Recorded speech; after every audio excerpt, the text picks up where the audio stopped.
غزوہ بنو نذیر کے بعد اگلی جو مہم ہے وہ ہے غزوہ نجد کی۔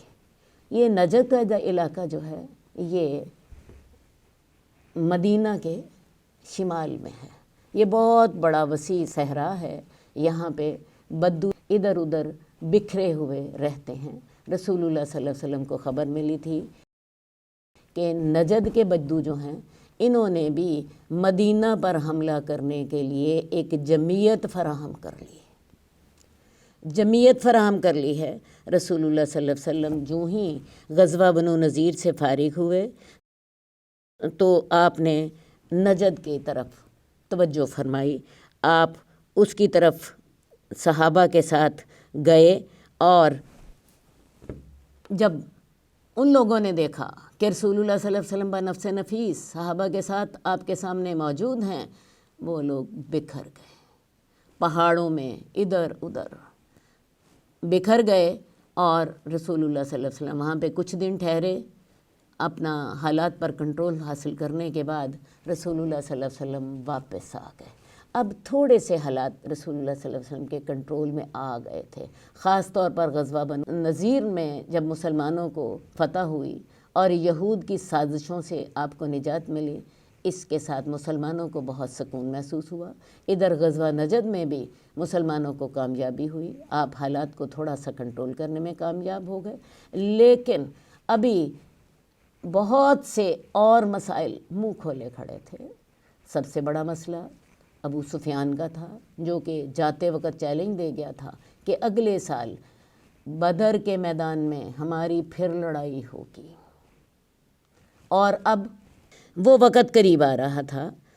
رسول اللہ صلی اللہ علیہ وآلہ وسلم کو ظاہر ہے اس کی بھی فکر تھی۔ رسول اللہ صلی اللہ علیہ وسلم نے 1500 صحابہ کو ساتھ لیا، آپ کے ساتھ 10 گھوڑے تھے۔ آپ نے اپنا علم جو ہے وہ حضرت علی کے ہاتھ میں دیا، اور آپ مدینے سے نکل پڑے بدر کے میدان کی طرف، کیونکہ ابو سفیان نے بدر کے میدان میں ہی جنگ کا چیلنج دیا تھا۔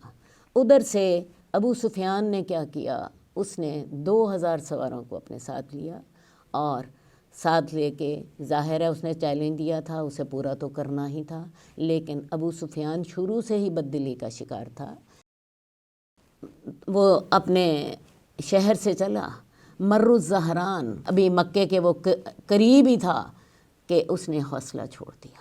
اس کے دل میں مسلمانوں کی ہیبت طاری تھی، تو اس نے کیا کیا کہ اپنے دوستوں سے کہنے لگا کہ لڑائی کا مزہ تو تب ہوتا ہے جب بارشیں ڈھیر ہوں، ہمارے جانوروں کے لیے بھی چارہ موجود ہو، اور ہمارے اپنے کھانے کے لیے بھی دودھ اور گوشت موجود ہو۔ تو جب ہمارے جانور بھی بھوکے ہیں اور ہم بھی بھوکے ہیں تو ان حالات میں جنگ کا کیا مزہ۔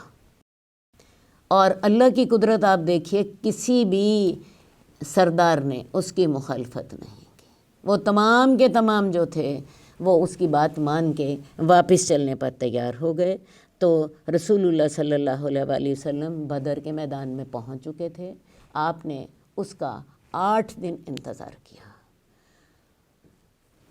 وہ تو مر الزہران بالکل مکے کے قریب ہی سے چند میل فاصلے پر وہیں سے ہی واپس چلا گیا تھا۔ بہرحال آپ نے اس کا 8 دن تک انتظار کیا، اور اس عرصے میں ایک قافلہ تھا، اس کے ساتھ تجارت بھی کی، اور اس تجارت کے بدلے میں 1 درہم کے بدلے میں 2 درہم کمائے، اور پھر رسول اللہ صلی اللہ علیہ وسلم اس حال میں واپس گئے کہ دشمن پر آپ کا روب پڑ چکا تھا۔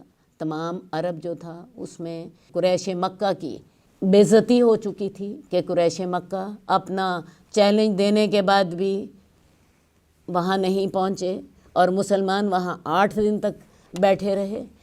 مسلمانوں کا کوئی جانی نقصان نہیں ہوا، بلکہ انہوں نے مالی طور پر فائدہ اٹھایا۔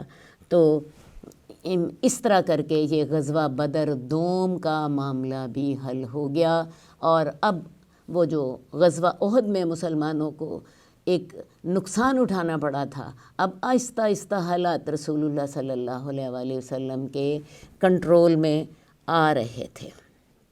رسول اللہ صلی اللہ علیہ وسلم اس شان سے مدینہ واپس آئے کہ آپ نے اس قافلے سے جس سے انہوں نے بدر کے میدان میں تجارت کی تھی اس سے دگنا منافع حاصل کیا تھا۔ آپ کا رعب قریش مکہ پر پڑ چکا تھا اور آپ بالکل سلامت اور محفوظ تھے۔ جب آپ مدینہ پہنچے ہیں اس کے بعد 6 مہینے تک خیر و عافیت رہی۔ یہ نتیجہ تھا ان تمام کارروائیوں کا، خاص طور پہ غزوہ بنو نذیر کا، اور اس کے بعد یہ جو نجد کی مہم تھی اس میں بھی آپ کامیاب رہے، اور یہ جو بدر کی مہم تھی اس میں تو رسول اللہ صلی اللہ علیہ وآلہ وسلم کو بہت ہی فائدہ ہوا، اور اب 6 مہینے تک دشمن جو تھا وہ دبکا بیٹھا رہا۔ 6 مہینے آپ نے آرام سے وقت گزارا۔ 6 مہینے کے بعد 5 ہجری کے آغاز میں رسول اللہ صلی اللہ علیہ وسلم کو اطلاع ملی کہ دومۃ الجندل کے علاقے میں بدو جو ہیں وہ تمام قافلوں کو لوٹ لیتے ہیں اور مسلمانوں پر حملہ کرنے کے لیے جمعیت بھی فراہم کر چکے ہیں۔ یہ جو کارروائی غزوہ دومۃ الجندل کی یہ ربیع الاول میں ہوئی۔ تو رسول اللہ صلی اللہ علیہ وسلم کو جب یہ خبر ملی تو رسول اللہ صلی اللہ علیہ وسلم نے 1000 ساتھیوں کو ساتھ لیا اور آپ خود ان کا قلع کما کرنے کے لیے آپ نکل کھڑے ہوئے۔ یہ جو دومۃ الجندل کا علاقہ ہے یہ مدینہ سے شمال کی طرف ہے، ادھر سے شام کے بالکل قریب ہے، تو یہ مدینہ سے خاصا دور شمال کی طرف علاقہ تھا اور شام کا سرحدی علاقہ تھا۔ تو رسول اللہ صلی اللہ علیہ وسلم اتنی دور 1000 صحابہ کے ساتھ آپ تشریف لے گئے۔ وہاں پہ جب ان لوگوں نے دیکھا کہ رسول اللہ صلی اللہ علیہ وسلم آ گئے ہیں تو انہیں فکر پڑ گئی۔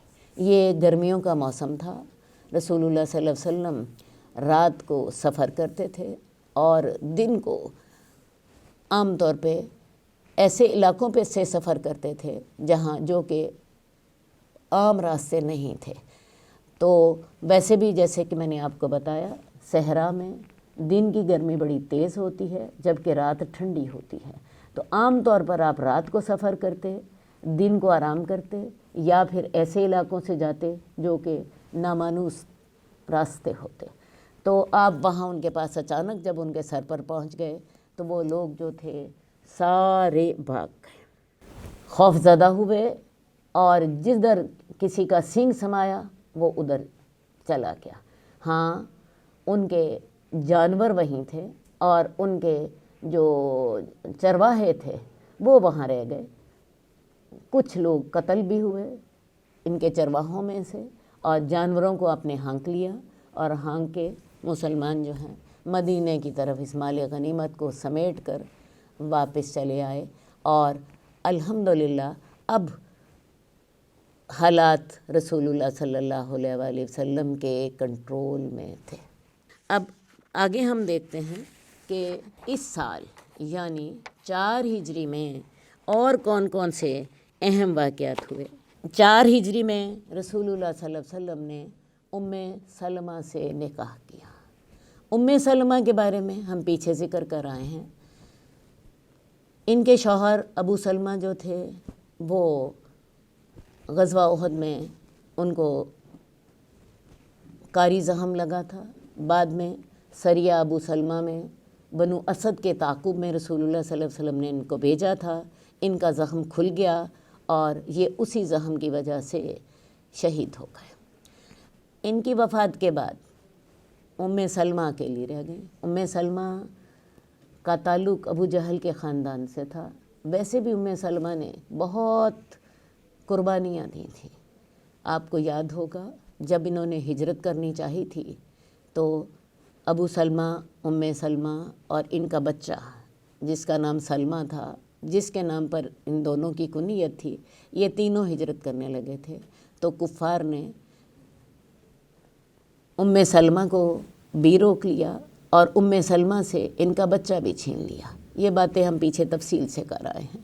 تو ام سلمہ جو تھیں یہ پورا 1 سال جس جگہ سے ان کے شوہر مدینہ کے لیے روانہ ہوئے تھے وہاں پہ آ کر بیٹھ جاتی اور سارا دن روتی رہتی، کیونکہ بچہ سسرال والوں نے چھین لیا تھا، خامند ان سے جدا ہو گئے تھے۔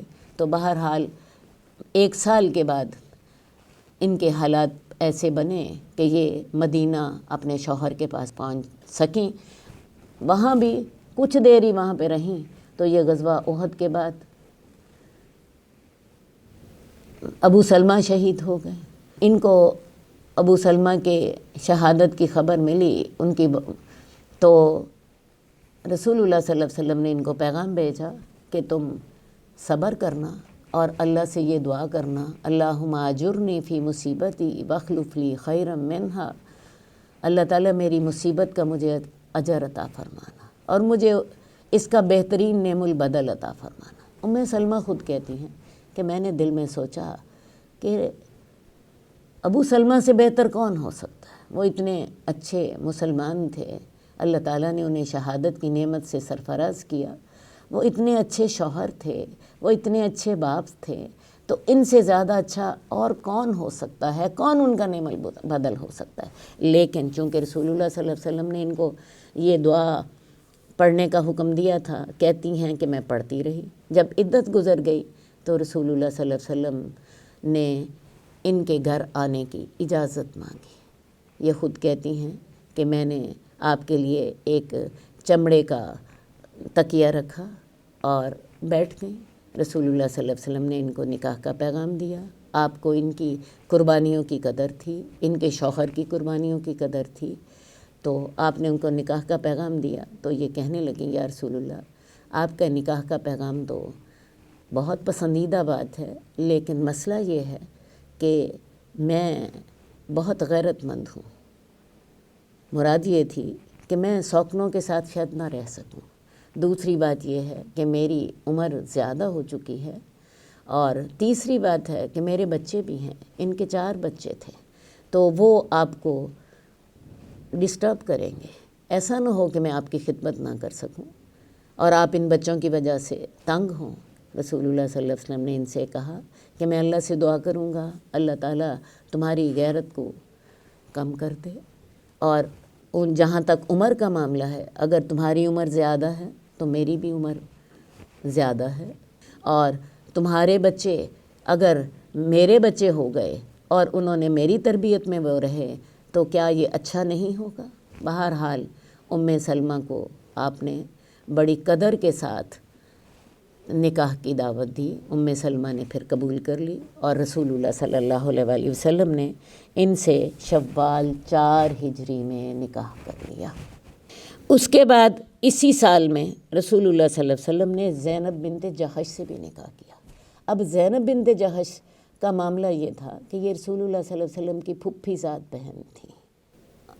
آپ نے ان کو پہلے زید بن حارثہ کا پیغام بھیجا تھا۔ زید بن حارثہ آزاد کردہ غلام تھے، اگرچہ رسول اللہ صلی اللہ علیہ وسلم سے ان سے بہت محبت کرتے تھے، اور آپ نے انہیں اپنا بیٹا بنایا ہوا تھا، اور آپ نے انہیں اپنی غلامی سے آزاد بھی کر دیا تھا، لیکن ان پر غلام ہونے کا دبا تو موجود تھا۔ تو جب رسول اللہ صلی اللہ علیہ وسلم نے زینب بنت جحش کو زید بن حارثہ کے نکاح کا پیغام دیا تو حضرت زینب نے قبول نہ کیا۔ قرآن مجید میں اس موقع پر آیات اتر آئیں جنہیں سن کر پھر حضرت زینب بنت جحش نے رسول اللہ صلی اللہ علیہ وسلم کا حکم سمجھ کر اس کو قبول کر لیا، لیکن ہوا یہ کہ ان دونوں میاں بیوی کا نباہ نہ ہو سکا، کیونکہ حضرت زینب بنت جحش کے دل میں یہ خیال تھا کہ میرا تعلق ایک اونچے خاندان سے ہے، جبکہ حضرت زید بن حارثہ جو تھے وہ ایک آزاد کردہ غلام تھے۔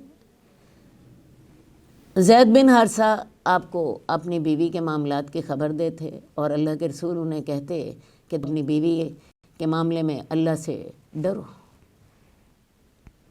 خیر جی، یہ معاملہ نہ چل سکا۔ 9 مہینے کے بعد حضرت زید نے انہیں طلاق دے دی۔ حضرت زید نے انہیں طلاق دے دی، اور طلاق دینے کے بعد اللہ تعالیٰ نے آپ کو حکم دیا کہ آپ حضرت زینب سے خود نکاح کرے۔ ویسے بھی حضرت زینب نے رسول اللہ صلی اللہ علیہ وسلم کے کہنے پر ہی ان سے نکاح کیا تھا، اس لیے آپ بھی اپنی ذمہ داری سمجھتے تھے۔ تو رسول اللہ صلی اللہ علیہ وسلم نے پھر زینب بنت جہش کو نکاح کا پیغام دیا، اور یہ نکاح کا پیغام حضرت زید بن حارثہ کے ذریعے ہی بھیجا۔ حضرت زید بن حارثہ کہتے ہیں کہ میں رسول اللہ صلی اللہ علیہ وسلم کے نکاح کا پیغام ان کے پاس لے کر گیا، اور میری آنکھ روب کے ساتھ اٹھتی نہیں تھی، کہاں وہ پہلے ان کی بیوی تھیں اور کہاں اب وہ رسول اللہ صلی اللہ علیہ وسلم کی بیوی بننے جا رہی تھیں۔ تو حضرت زید نے آپ کے نکاح کا پیغام حضرت زینب کو دیا۔ حضرت زینب نے کہا کہ میں استخارہ کر لوں، میں پھر بتاؤں گی۔ اس کے بعد قرآن مجید میں آیات اتر آئیں۔ یہ آیات جو ہیں سورہ احزاب میں پورا رکوع موجود ہے، جس میں اللہ تعالیٰ نے اس واقعے کا تفصیلی ذکر کیا ہے، اور پھر اس کے بعد رسول اللہ صلی اللہ علیہ وسلم ان آیات کے اترنے کے بعد حضرت زینب کے پاس چلے گئے، کیونکہ اللہ تعالیٰ نے وہاں پہ یہ فرما دیا تھا کہ ہم نے تیرا نکاح اس سے کر دیا ہے، زوجناکہا لکی لا یکون علی المؤمنین حرج فی ازواج ادعیاہم اذا قضوا منہن وطرا، کہ ہم نے تیرا نکاح زینب سے کر دیا تاکہ مومن لوگوں پر اپنے منہ بولے بیٹوں کی بیویوں کے بارے میں کوئی تنگی نہ رہے جب کہ ان کی عدت گزر جائے۔ تو اللہ تعالیٰ اس نکاح کے ساتھ ایک غلط رسم کی اصلاح کرنا چاہتے تھے۔ عرب میں یہ رواج تھا کہ وہ منہ بولے بیٹے کو سگے بیٹے کی طرح سمجھتے تھے، اور منہ بولے بیٹے کی بیوی سے نکاح کرنا اسی طرح حرام سمجھتے تھے جیسے سگی بہو سے نکاح کرنا۔ تو اللہ تعالیٰ نے اس لیے یہ سارا ایک سمجھ لیجئے حکمت کے ساتھ پروگرام بنایا، اور اب رسول اللہ صلی اللہ علیہ وسلم کو حکم ہو رہا تھا، اور نکاح بھی اللہ تعالیٰ نے خود آسمانوں پہ کر دیا۔ اسی لیے حضرت زینب جو تھیں دوسری ازواج پر فخر کیا کرتی تھیں کہ تمہارا نکاح تو تمہارے اولیاء نے کیا، لیکن میرا نکاح تو اللہ تعالیٰ نے آسمانوں پر کر دیا تھا۔ تو رسول اللہ صلی اللہ علیہ وسلم ان کے تخلیے میں چلے گئے، اور اس کے بعد پھر آپ نے ان کا بھی ولیمہ بھی کیا، اور یہ نکاح بھی جو ہے آپ نے ذیقعد 4 ہجری میں کیا۔ اب اسی نکاح کے موقع پر حجاب کا حکم بھی اترا۔ رسول اللہ صلی اللہ علیہ وسلم نے حضرت زینب بنت جہش کے ولیمے میں لوگوں کو گوشت اور روٹی پیش کی۔ لوگوں نے جب کھانا کھا لیا تو آپ اس طرح اٹھے جیسے محفل کو ختم کر رہے ہوں، آپ کے ساتھ دوسرے لوگ بھی اٹھ کھڑے ہوئے، لیکن 3 لوگ جو تھے وہ بیٹھے رہ گئے۔ رسول اللہ صلی اللہ علیہ وسلم چاہتے تھے کہ اپنی دلہن کے پاس جائیں، لیکن وہ 3 لوگ ابھی باتیں کر رہے تھے۔ آپ وہاں سے اٹھے اور اٹھ کے اپنی ازواج کے گھروں تک گئے تاکہ کچھ وقت گزارا جا سکے۔ حضرت انس رضی اللہ تعالیٰ عنہ آپ کے ساتھ تھے۔